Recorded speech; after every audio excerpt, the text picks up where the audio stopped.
Čau visiem, ar jums Amanda. Šis video ir mans šodienas make-ups, un mēs varam sākt. Tātad, kas man ir uz lūpām? Pirmā ir šī higiēniskā lūpu krāsa, lai nesapūš vējš. Jā, es zinu, ka ir vasara, 20. jūnijas, bet tāpat 20. jūnijā var būt liels vējš, un tas ir vasaras sākums. Un tātad es jums parādīšu, kāda viņa izskatās.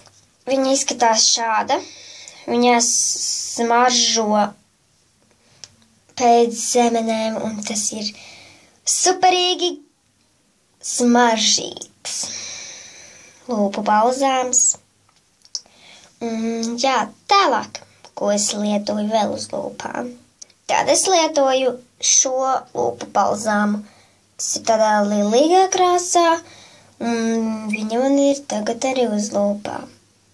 Tālāk es lietoju šo lūpu krāsu, kuras firmu es nezinu, kāda tur ir.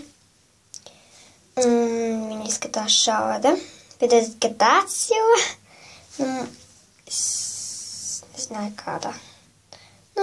Es vienkārši gribēju, lai lūpu krāsa vairāk nāk, un tāpēc es sakodu tur. Tāpēc tur tāds ir. Tā bija pēdējā lūpu krāsa, kas man tagad ir. Tagad, kas man ir uz acīm? Uz acīm man ir šī skropstu duša, kuras saucas Fantastic Volume Mascara. Šādā. Un viņa ir šāda. Jā, kura tagad man ir uz acīm?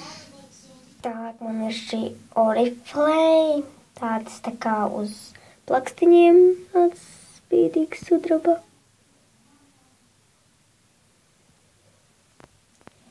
Jā, viņš tāds zelta, ne zelta, bet tāds sudraba. Un tagad, kas man ir uz sejas. Tātad šis pudrītis, es jums parādīšu, kāds viņš izskatās. Viņš izskatās šāds. Jā, lūk, ar tādām bumbiņām tur vēl ir. Tātad es lietoju šo otu. Šādu. Kas ir ar to pūderi. Paldies, ka skatījāties šo video, neaizmirstiet nespēst like, kā arī subscribe par manu šodienas make-upu, jo es tiešām centos un atā!